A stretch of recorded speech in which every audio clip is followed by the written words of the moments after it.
บายดีสบายดีสบายดี FC ซ่องอำมาลาเนาะวันนี้มาพบพ่อกับบ่าวเสือเนาะกำลังมาวัดเหมือนกำลังมาฮอดวัดแล้วเนาะมาฮอดวัดแล้วมาฮอดวัดหนองคำแสงจะมา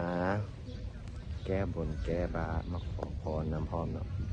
บ่าวเสือเคยมาบนไว้ให้พ่อบ่าวเสือให้เสาให้หายนะ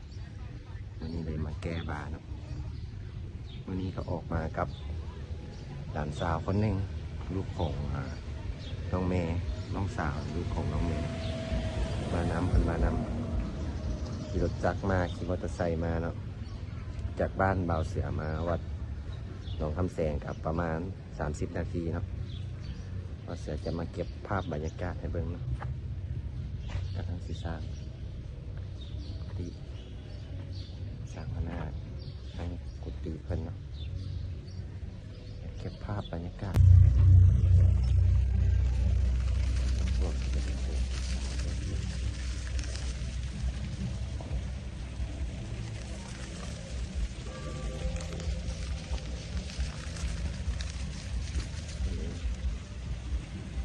สบายใจ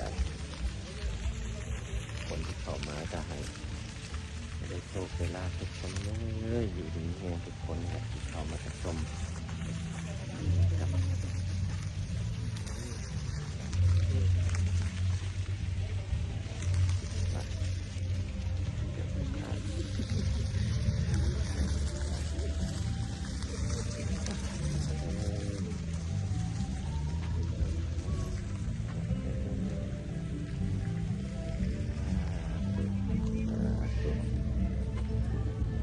บรรยากาศนะพี่น้องลมลื่น